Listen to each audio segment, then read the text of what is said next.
क्या नाम होगा भाई साहब? मेरा नाम मोहम्मद शमशाद हुआ। तो शमशाद जी क्या लग रहा है 4.5 साल हो गए सरकार को, कैसा रहा कामकाज? कामकाज तो देखिए योगी सरकार में सबसे बड़ी चीज़ है कि कामकाज इतना सही नहीं है, इसलिए कि यहाँ भाईचारगी में जो है कि वो डिवाइस करा रहा है। यानी जो है कि एक हिंदू मुस्लिम में एक जो है कि वो दंगा वाला काम भड़का रहा है। पहले जो है कि यानी हिंदू मुसलमान में जो है कितना मोहब्बत था कि मैं मानता नहीं, मैं फ़र्क है हिंदू मुसलमान में, मानता हूँ रिश्ता है इंसान से इंसान में। आप कह रहे दंगा का काम करे, लेकिन 4.5 साल में तो एक भी दंगा सामने नहीं आया जो हिंदू मुस्लिमों का दंगा हुआ हो। हिंदू मुसलमान का यहाँ दंगा की बात नहीं है, बसल ये कि एक भाईचारे जो मोहब्बत था पहले से अभी में बहुत का डिफरेंस नज़र आ रहा है। दंगे की बात कहें हैं, दंगे की बात, दंगा हुआ है अखिलेश के शासन में, मायावती के शासन में, लेकिन जब से मोदी और योगी की शासन आई है तब से मऊ में दंगा नहीं। मऊ एक पूरे उत्तर प्रदेश बता दें, पूरे प्रदेश में मैं इनको चैलेंज दे रहा हूँ। ये तो कह रहे भाजपा खाई पैदा कर रही है, भाईचारा नहीं बढ़ने दे रही। पूछिए किस आधार पर? इन लोगों की सोच नेगेटिव है। जैसे सुनिए भाई साहब, जैसे कैंसर का कोई, एक मिनट, कैंसर का कोई इलाज नहीं होता है, वैसे इन सबों के अंदर दिमाग में कैंसर रूपी भाजपा आएगा, मुझको काट देगा। इनको कितना सुविधा दिया जाए कि हमेशा मोदी योगी के विपरीत बोलेंगे। ये पूछिए कि इनको आवास योजना मिला कि नहीं, इनको 5 किलो राशन मिला कि नहीं, या पूछिए इनको आवास मिला कि नहीं। हर योजना का लाभ उठाएंगे, लेकिन तब भी योगी मोदी को गरियाएंगे। अच्छा एक बात बताइए, क्या जैसा इनका कहना है योजनाएं दी गई, क्या भेदभाव के आधार पर दी गई कि मुस्लिमों को आवास नहीं दिया जाएगा, सिलेंडर नहीं दिया जाएगा, शौचालय नहीं दिया जाएगा? नहीं, ये तो बात सही नहीं है कि मुसलमान को भी दिया गया, ऐसी कोई बात नहीं है सारा चीज़। मगर जो है कि जैसे कि अब ये उसकी सरकार में ये कोई बात नहीं है। इंसान की जो है कि सबसे बड़ी चीज़ ये है कि सपा सरकार की बात मत करो, इंसानियत की बात करो ना।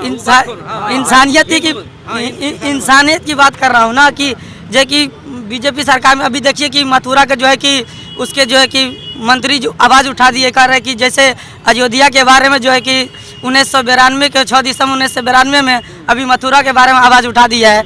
तो ये क्या है कि इख्तलाफ वाली बात है कि ये कि मुल्क को चलाने की ये बात है कि इख्तलाफ की बात है। ये बताइए। सुने वो तो ओवैसी जी भी कह रहे हैं कि हम बाबरी मस्जिद को नहीं भूले, हम मुस्लिम भाइयों को भूलने नहीं देंगे। अच्छा ये बताइए कि आप किसी को जान से मार दीजिएगा तो कोई आप उसके जो घर के लोग हैं आपको वो भूल जाएगा कि हम मेरे बच्चे को वो फला आदमी ने मार दिया है? कौन मार दिया? कोई आदमी अगर कोई मार देगा तो भूल कौन मारा है? नाम बताइए, किस आधार पर आप कह रहे हैं? नाम बताइए ना, कौन मारा? ये बताइए कौन मारा? मारे हो तो आप लोग यादव मारे होंगे, हैं? राहुल गांधी, 2005 की घटना याद करो, 1983 का दंगा। भाई साहब, मऊ जनपद उत्तर प्रदेश का ऐसा जिला था, एक मिनट, ऐसा जिला था जो हर वर्ष इसको रेड जनपद माना जाता था। भरत मिलाप राजगद्दी के दिन हमेशा मऊ में दंगा होता था। जब से योगी मोदी का कल्याण सिंह की शासन आई, राजनाथ सिंह की शासन आई, कभी इन लोगों के शासन में मऊ में दंगा नहीं हुआ। जब भी दंगा हुआ तो इन लोगों के शासन में दंगा हुआ। अब देखिए, जहाँ भाजपा जीतती है तो कहते हैं ईवीएम मशीन खराब है, जहाँ इन लोगों की शासन आती है तो ईवीएम मशीन सही हो जाती है। अब एक मिनट, बंगाल में देख लीजिए, सारे संगठन लोग एक मिलकर के चुनाव लड़े, तब भी भाजपा ने प्रवेश कर लिया है। वहाँ केवल ममता बनर्जी को लाइन ऑफ द किंग कहा गया है और कम्युनिस्ट का गढ़ कहा जाता है, तब भी भाजपा ने अपना वो फैक्ट बना लिया। वहाँ भाजपा का हार नहीं विजय माना जाएगा। दक्षिण भारत में देख लीजिए, वहाँ भाजपा का एक जोत भी नहीं चलती थी, वहाँ भी भाजपा का सीट निकल रहा है। आप तो मीडिया के हैं। कारण क्या है? इन लोगों में अभी भी 50% शिक्षा का अभाव है। आज के पढ़े लिखे लड़के हैं इनके शासन में, देखिए किसी भी जात के लोग हैं, अब जात भूलते जा रहे हैं, अब विकासवाद को देख रहे हैं। अब क्षत्रियवाद, ब्राह्मणवाद, क्षेत्रवाद, अब हरिजनवाद सब खत्म हो रहा है। पढ़े लिखे लड़के अब सिर्फ विकासवाद देख रहे हैं। अब हमारे गांव में ऐसा क्या लग रहा है जी? कैसा माहौल देख रहे हैं? माल तो हमको बहुत बढ़िया लग रहा है। हमारे प्यार लोग हैं जो है अंदर है इसमें। वो तो कह रहे हैं भाजपा भाईचारा खराब कर रही है, हिंदू मुस्लिम करा रहे हैं। नहीं, ये ऐसा कोई गलत बोल रहे हैं साहब, ऐसा ये गलत बोल रहे हैं। कमी रह गई आपके हिसाब से? क्या काम होना चाहिए था, क्या नहीं हो पाया? लोगों बच्चों को रोजगार की व्यवस्था करनी चाहिए और व्यावसायिक शिक्षा वो जो है कि पूरे प्रदेश में लागू करनी चाहिए कि बच्चा जो है कि इंटर BA पढ़ने के बाद बेरोजगार है। माँ बाप बड़ी उम्मीद के साथ अपने बच्चे को पढ़ाता है कि मैं जब बड़ा हो जाएगा बच्चा तो मेरा बोझ संभालेगा, परिवार की जिम्मेदारी संभालेगा। लेकिन ये बताइए, आप खुद बताइए, मैं आपसे पूछना चाहता हूँ, क्या सक्षम है इस प्रदेश में? सर्वे करा लीजिए, देख लीजिए पूरे प्रदेश में कितने ग्रेजुएशन छात्र जो है कि बेरोजगार बैठे हुए हैं। मोदी सरकार का ये शिक्षा लेकर के पकौड़े तलो। ये बताइए, जो व्यक्ति अपने जीवन का 25 साल 30 साल अपने जीवन का संघर्ष किया और जाकर के पकौड़े तलेगा। वही बेरोजगार है जो लखा रहा है, जो लखा रहा है, जो मेहनत कर रहे हैं वो बेरोजगार नहीं। वही बेरोजगार है इस समय जो केवल डिग्री ले रहा है, फर्जी डिग्री ले रहा है। बाकी जो आज भी जो काबिल है वो नौकरी पा रहे हैं, आज भी नौकरी मिल रही है जो काबिल है। ये कह रहे हैं इंटर BA करके क्या युवा पकौड़े तलेगा? नहीं, BA MA भी काबिल नहीं है। जो फर्जी डिग्री लेकर घूम रहे हैं पैसे के बल पर, वो बेकार ही है। PhD कर ले और उनको कुछ आता ही नहीं तो नौकरी कहाँ से मिलेगी? कोई PhD कर ले और कुछ जानता ही नहीं हो। योगी बाबा जितनी परीक्षा कराए हैं, उनकी परीक्षा में उन्हीं के अधिकारी और उनके विधायक अभी देख लिए टेट का परीक्षा जो सुचारू रूप से और संपूर्ण रूप से नहीं करा पाए, तो इनसे हम क्या बात करें? नहीं करा पाए, इन्हीं ऐसे विधायक थे। अभी ये था तो मान लीजिए निरस्त करा दिया। अभी अखिलेश यादव रहते तो पैसा दे के 10 लाख रुपया उसको फाइनल कर देते। हमारे भाई, हमारे सगे चाचा का लड़का, भाई का लड़का, जो क्या नाम है, नेकपाली का भर्ती निकाल कर 10 लाख का मांग हुआ था। आज इस सरकार में दोनों हमारे भाई रेलवे में एक फोर्स में हुआ, बिना पैसे के हुआ। तो कह रहे रोजगार ही नहीं मिल रहा, आप कह रहे बिना रिश्वत। मेरा भाई इंटर हाई स्कूल BA करके और यही है, हर चीज है बिना घूस का। अभी लोग एक बात आपसे जानना चाहूंगा, 4.5 साल हो गए, कुछ बदलाव दिखाई दे रहा है दोनों सरकार में? बहुत बदलाव दिखाई दे रहा है। लॉ एंड ऑर्डर बिल्कुल कंप्लीट है, सही है, और कुछ बहुत तो होता ही रहता है, हर सरकार में होती है। एक बार एक कोई परिवर्तित नहीं हो पाएगा, अनोखी चेंज कर पाएगा, धीरे धीरे ही सब होगा। जिस तरीके से इनका कहना है कि काम अखिलेश यादव जी करके गए थे, योगी जी उनका फीता काट रहे हैं, अपना नाम का जवाब हम दे रहे हैं। ये बताइए, हमने शिलान्यास कर दिया किसी चीज का और उसका उद्घाटन करने का हमको नौबतें नहीं आई, इसलिए कि आप उस पर शांत बैठ गए। तो जो आएगा वही ना उसको फिर करेगा, फीता कौन काटेगा?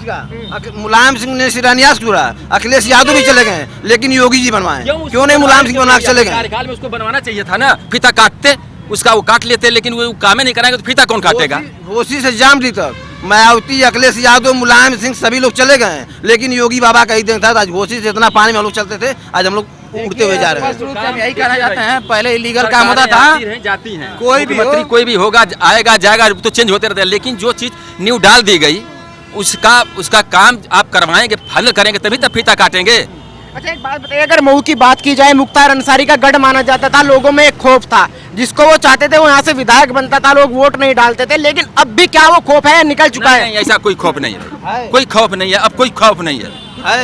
अगर अखिलेश यादव रहते, मायावती रहती है, इनके लोग ऐसे कहते हैं गुंडा माफिया खत्म हो गए, यही लोग पार्टी में लेते हैं, लोग गठबंधन करते हैं।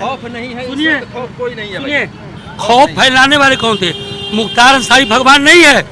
मुख्तार अंसारी वो दीमक था जिस लकड़ी पर लग जाए उसको चाल दे, और दीमक के रूप में संगठित होने वाले कौन थे? जो हिंदू धर्म के लोग, अन्य धर्मों के लोग, जो मुख्तार अंसारी के टेटुआ बने हुए थे। अरे इनको वोट बना दे तो मरवा दी हूँ, उनका वोट नहीं तो मरवा दी हूँ। अब वो समय चला गया मुख्तार अंसारी का। अरे बात भाई साहब बोले शिक्षा की बात, मैं इनको अभी चैलेंज कर रहा हूँ, इनकी क्वालिफिकेशन क्या है बता दे। मैं सन 1947 के पहले भारत में कितने राज्य थे? हमारे प्रश्नों का उत्तर दे तो मैं मान लूंगा। क्या बताइए? सन 1947 के पहले भारत में कितने राज्य थे? 1947 में देश आजाद नहीं था, 47 था। 563 रियासत, मैं आजादी की बात बता रहा हूँ। देश टुकड़ों टुकड़ों में बटा था, देसी 563 देसी रियासतों में बटा था सरदार पटेल ने पूरे देश को। 1947 में हमारा भारत देश आजाद हुआ। भाई साहब से मैंने क्वेश्चन किया है कि आप पढ़े लिखे नागरिक हो, PGT TGT जो भी हो, PhD हो, जो भी हो, आप बताओ ना 1947 के पहले भारत में कितने राज्य थे? अच्छा मुझे एक बात बताइए, यहाँ पर इतने लोग खड़े फुने पहले एक मिनट सुनिए, नहीं 1 मिनट दीजिए। यहाँ पे इतने लोग खड़े हुए हैं, मैं जानना चाहूंगा यहाँ पर कितने लोग बीजेपी के सपोर्ट में और कितने पहले बीजेपी वाले हाथ उठाए, कितने लोग बीजेपी के सपोर्ट में? मैं कैमरामैन से कहूँगा हाथ दिखाए। अब जितने लोग अखिलेश के सपोर्ट में है वो हाथ उठाए, कितने लोग हैं? वो केवल तुम ही हो यहाँ पे। सुबह का अखबार देख लेना और 22 में साइकिल की रफ्तार देख लेना, ठीक ना? ठीक है, उनका कहना है अखबार देख लेना, 22 में साइकिल की रफ्तार देख लेना। वो अपनी अपनी ओपिनियन है, वो अपना अपना राय है भाई। वो जो जिसका समर्थक होगा वो बोले कहेगा। वो तो आने वाला वक्त बताएगा, आने वाला वक्त बताएगा कि 22 में क्या होगा, अखिलेश आएंगे या जोगी आएंगे, ये तो समय वक्त बताएगा। मैं यही कहना चाहूँ, युवा हो या फिर कोई भी हो, जो जिस योग्य है उसे वो चीज मिलेगा, बिल्कुल मिलेगा। काम वाम दिखाई दे रहा है। हाँ, काम बहुत बड़े दिखाए रहे। मुझे नौकरी मिलेगी, नहीं पढ़ूंगा तो भिखारी की तरह हमारी तरह घूमूंगा, जो बात साफ है। केवल सरकारी नौकरी ही रोजगार में मानी जाती है, प्राइवेट नौकरियां भी रोजगार में ही आती हैं। तो प्राइवेट वाले जो हैं एकदम मेरिट पर अपने अच्छे अच्छे बच्चों को ले रहे हैं। आज बहुत लड़के जा रहे हैं उसमें। कोई जरूरी है कि हम सरकारी नौकरी करें, प्राइवेट नौकरी भी कर सकते हैं। तो इसलिए नौकरियां मिल रही हैं, जो जिस लायक है नौकरी मिल रही है। जो अब इलीगल काम हो ही नहीं रहा है, पैसा देके काम हो ही नहीं रहा, सब काम लीगल ही हो रहा है।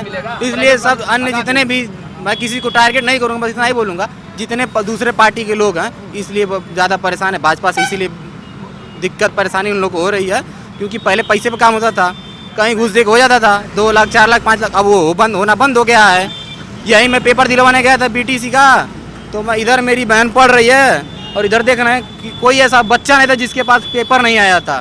तो हम ये नहीं कर रहे हैं, योगी जी ही नहीं, उनके भी कार्यकर्ता को ईमानदार बनना पड़ेगा। एक की वजह से अब 99 चोर में एक अगर अच्छा भी घूमे तो चोर में ही गिनती होगी, अगर 99 सही में अगर एक चोर घूमे तो चोर की भी सही में ही गिनती होगी। इसीलिए हम कह रहे हैं कुछ ये मतलब ये जो वहम है इन लोगों की दूसरी सरकार आ रही है, पूरे बहुमत की फिर सरकार रही है भाजपा की, और इससे अधिक मेरे को समझ जाए। आपको क्या लग रहा है? गवर्नमेंट बनेगी भाजपा की, क्लियर है, चाहे जैसे बने। ये है कि अब 300 प्लस लोग बोल रहे हैं, 300 प्लस वो भी बोल रहे हैं, वो भी बोल रहे हैं, 400 पार बोल रहे वो तो 400 प्लस बोल रहे हैं। अब तो 500 पूरी की पूरी सीटें कह जाएं वो अलग बात है, लेकिन बनेगी बीजेपी की सरकार। और सबसे बड़ी बात है, देखिए, राष्ट्रहित सर्वोपरि होता है। राष्ट्रहित में जो कदम उठाएगा पब्लिक उसके साथ रहेगी, बस। क्या लग रहा है जो 2022 का चुनाव होगा, किन मुद्दों पे चुनाव होने वाला है अब की बार? लॉ एंड ऑर्डर पर, यूपी में तो लॉ एंड ऑर्डर पर हो रहा है, या और विकास पर हो रहा है, बस 2 चीजें पर हो रहा है। कितनी जनसंख्या, कितनी प्रतिशत जनसंख्या भाजपा की है? हमको तो लग रहा है ज्यादा ही छोटे वर्ग के हैं, ज्यादा यहाँ छोटे वर्ग के ही हैं। सब लोग तो खुश हैं भाजपा सरकार से, यहाँ 2 ही हाथ उठा, ऐसे ही पूरे भारत में, पूरे उत्तर प्रदेश में उठेगा। क्या लग रहा है, खुश है? खुश हैं सब, कितना खुश है? बहुत खुश हैं। बस ये प्रॉब्लम है, हम लोग का रास्ता नहीं है। हजारों की आबादी है, हैदरनगर, बड़ी कमरिया, रेलवे लाइन इस समय फिर डबल लाइन बीच रही है, हम लोग का किधरों से रास्ता नहीं है। बस ये योगी जी से ये है, ये रास्ता हम लोग का रेलवे के नीचे या जिससे भी हो हम लोग का रास्ता हो जाए। हिंदू मुस्लिम सब हैं वो आबादी में, किधरों से रास्ता नहीं है। बाकी योगी जी के काम से खुश है? बढ़िया है, मकान वकान सब बन गया है, सब बढ़िया है। बस आपको भी मिला है कुछ? हाँ, आवास मिला है हमको भी। हाँ, तो कहते हैं काम नहीं हो रहा। नहीं काम किए हैं, बस यही है हम लोग की प्रॉब्लम है, रास्ता नहीं है हैदरनगर का, बस। चाचा आप भी खुश है या दुखी है? खुश हैं, हम तो हमेशा खुश हैं। लेकिन लोग तो कह रहे जब से योगी जी आए दुखी है, हर आदमी रो रहा है, परेशान है। आने वाले कहते रहेंगे, करने वाले करते रहेंगे। 5 बराबर नहीं है। कह रहे महंगाई ज्यादा हो गई। ठीक है, महंगाई तो थोड़ा हुई है ज्यादा, लेकिन महंगाई के साथ साथ विकास भी हुआ है। जब विकास होगा थोड़ा महंगाई पड़ेगी, कहाँ से खर्च आएगा? योगी तो अपने घर रखते नहीं है, इन्हीं ने सोलेंगे, इन्हीं लोग को देंगे। तो क्या लग रहा है अब की बार मुकाबला कैसा दिखाई दे रहा है? मुकाबला तो भाई कांटे की होगी। हाँ, मुकाबला तो होना ही है। नहीं, मुकाबला तो एक तरफा है। कौन आ रहा है? बीजेपी आएगी। अखिलेश यादव क्यों नहीं? नहीं, बीजेपी की सरकार, हम लोग खुश है, हम लोग बीजेपी से खुश। अखिलेश यादव से खुश नहीं थे? अरे भाई, वो भी थे अपने जगह पे, सही थे, कुछ सही किए, कुछ गलत किए। क्या गलत किया? मतलब कुछ नहीं। हम लोग इस सरकार से इतना प्रसन्न है, खुश है कि हम लोग हर एक चीज सुविधा, लॉकडाउन में राशन फ्री, हर एक चीज फ्री मिला, प्लस अभी भी मिल रहा है। तो गरीबों के लिए तो बहुत कुछ किए, कॉलोनी मिल गई, जो है लैटरिन मिल गया, तब सब चीज मिल गया। तो हम सरकार से खुश हैं, ऐसी बात नहीं है। हाँ, योगी सरकार से